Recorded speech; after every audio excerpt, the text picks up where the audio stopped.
लोक निर्माण विभाग ने एसएफ रोड पर सड़क चौड़ीकरण का कार्य शुरू कर दिया है। करोड़ों रुपए की लागत से सड़क चौड़ीकरण किया जा रहा है। हालांकि सिलीगुड़ी के विधायक शंकर घोष का आरोप है कि सड़क चौड़ीकरण के दौरान पेड़ काटे जा रहे हैं। इसे लेकर आज विधायक ने एसएफ रोड पर पेड़ काटने को लेकर विरोध जताया। We are the dreamers, the achievers, and the leaders. Come, join us today. इस दौरान उनके साथ नगर निगम के विपक्ष के नेता अमित जैन, पार्षद शालिनी डालमिया भी मौजूद थे। विधायक ने कहा कि सड़क चौड़ीकरण के नाम पर जिस तरह से पेड़ों की कटाई की जा रही है, उससे शहर के पर्यावरण को नुकसान पहुंच रहा है। कई पुराने वृक्षों को अवैध रूप से काटा जा रहा है। एसएफ रोड पर ट्रैफिक जाम नहीं होती है, लेकिन फिर भी अतिरिक्त रुपए खर्च कर इस सड़क को चौड़ा किया जा रहा है। विधायक ने मेयर की भूमिका को लेकर भी क्षोभ प्रकट किया। দেখুন, এর আগেও আমি এসেছি, বারবার করে একটি কথাই আমি বলার চেষ্টা করেছি যে শহরের ভেতরের সবুজটাকে ধ্বংস করবেন না, সবুজটাকে রেখে কিভাবে উন্নয়নের কাজ করা যায় সেটা করুন। এই রাস্তাটা একটা ডেড এন্ড রাস্তা, এরপরে আমাদের ফ্লাইওভার আছে, একটা আর্ম আছে, ফলে এই রাস্তাটাকে এত বড় করার প্রয়োজনটা কি? উনি বলছেন পার্কিং। যদি পার্কিং হয় তাহলে গাছগুলোকে রেখেই পার্কিং এর ব্যবস্থা করুন। উনি বলছেন আমি গাছ শিফট করছি। আরে গাছ শিফট করতে করতে শহরের সব গাছ শিফট হয়ে গেলে শহরের ভেতরের গ্রিন কভারের কি হবে? যত বড় শহর আছে সেই শহরের মেয়র চেষ্টা করেন শহরটাকে সবুজ করার, আর আমাদের মেয়র চেষ্টা করছেন শহরটাকে ন্যাড়া করার, শ্মশান করার। এই মেয়র আগামী দিনে বলবে যে শিলিগুড়ি শহরের লোক সবুজ যদি চাইতে হয় তাহলে গিয়ে জঙ্গলে বাস করুন, আর আপনারা মাঝে মাঝে এসে শহরে ঘুরতে আসবেন। তো আমাদের তো বাধা দিতেই হবে, তাই বাধা দিতে এসেছি। এরপরে যদি এর আগে উনি বলেছেন, আমি কাঞ্চনজঙ্ঘা স্টেডিয়ামে যখন বলেছিলাম যে খেলার মাঠে স্টেডিয়ামটাকে নষ্ট না করে মুখ্যমন্ত্রীর প্রোগ্রাম করার দরকার নেই, বাইরে করুন। উনি বললেন আমি কি চুরি পরে আছি? এটা কি মেয়রের ভাষা? এখনও হয়তো আসছে, এখনও হয়তো বলবে যে আমরা কি চুরি পরে আছি। তো চুরি না, আপনারা যে গুন্ডাগার্দি করেন আপনি জানি, কিন্তু এইভাবে গাছ নষ্ট করে শিলিগুড়িকে ধ্বংস করার অধিকার আপনাকে কেউ দেয়নি। আমি মেয়র সাহেবের কাছে এর আগেও বলেছি, আজও বলছি, এক, আপনি শহরের ভেতরের গ্রিন কভারকে নষ্ট করবেন না, বিকল্প রাস্তা খুঁজুন। দুই, আপনি একটি কমিটি করেছেন, সেই কমিটির পারমিশন যদি তারা দিয়ে থাকে সেই পারমিশনের কপি দেখান। তিন, যদি ফরেস্ট ডিপার্টমেন্ট এই পারমিশন দিয়ে থাকে সেই পারমিশনের কপি দেখান। চার, আপনি এই যে রাস্তাটার উপরে, যেহেতু শেষে এটা উড়ালপুলের যে একটা আম এখানে আছে, ফলে এই রাস্তাটা এত বড় করবার প্রয়োজন কি? আপনাদেরকে আমি প্রত্যেককে বলবো, এইদিকে ক্যামেরায় দেখুন কোনো গাড়ির জ্যাম আছে, এদিকে দেখুন নেই।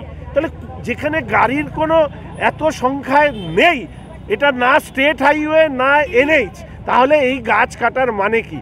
একটাই কারণ হতে পারে যে আমি যেহেতু এই সমস্ত বিষয়গুলো নিয়ে, পরিবেশ ইত্যাদি নিয়ে কথা বলার চেষ্টা করি, আমাদের পার্টির পক্ষ থেকে আমরা বলার চেষ্টা করি, যেরকম আমাকে এখন বিরোধী দলনেতা অমিত জৈন, শালিনীদি ফোন করেছে, আমি চলে এসেছি। একটাই কারণ, ওনার ইগো স্যাটিসফাই কি না, শঙ্কর যেটা বলবে তার বিপরীত কাজ করব।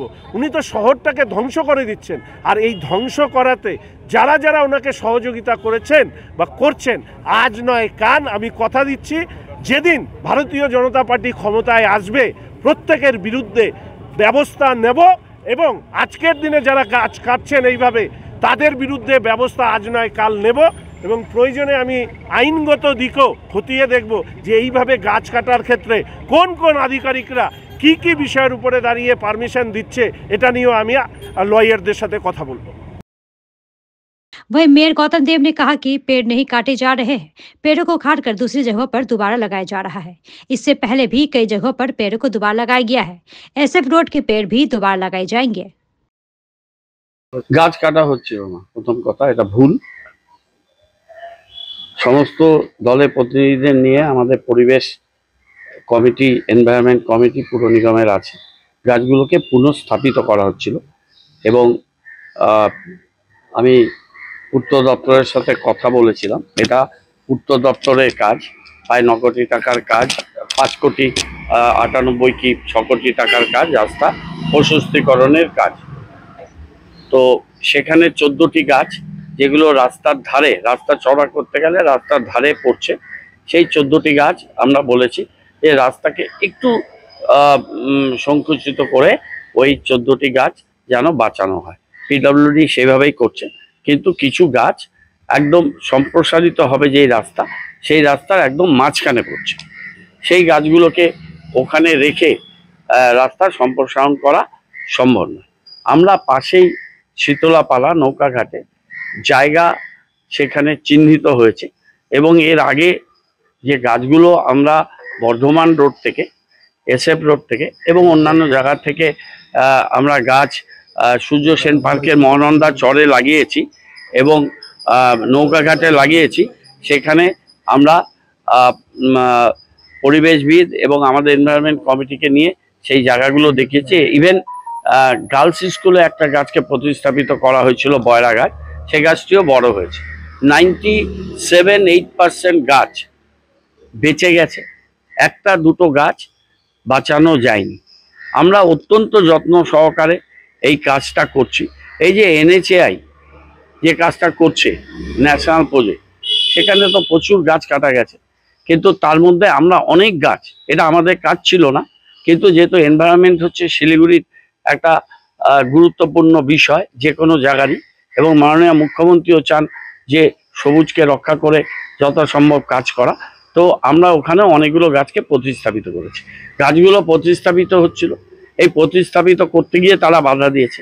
তারা বিষয়টি জানে না, তাদের পুর নিগমে তাদের বিরোধী দলনেতা আছে, তারা কর্পোরেশনে এসে আমাদের সাথে আলোচনা করতে পারতেন বা আলোচনা করতে পারেন, কিন্তু তা না করে গাছগুলোকে পুনঃস্থাপিত করা হচ্ছে। ভারতবর্ষে খুব কম জায়গাতে এইভাবে পুনঃস্থাপিত করে গাছ বাঁচানো হয়েছে। 7 থেকে 8,000 টাকা একটা গাছ পুনঃস্থাপিত করতে খরচ হয়, কিন্তু খরচটা বড় কথা না, অক্সিজেনটা বড় কথা। আমরা সেভাবে পুনঃস্থাপিত করেই কাজটা করছি, গাছ কাটা হচ্ছে না। সেটা উনি বলতে পারেন, তার কথা আমি কোনো উত্তর দেওয়ার দরকার মনে করি।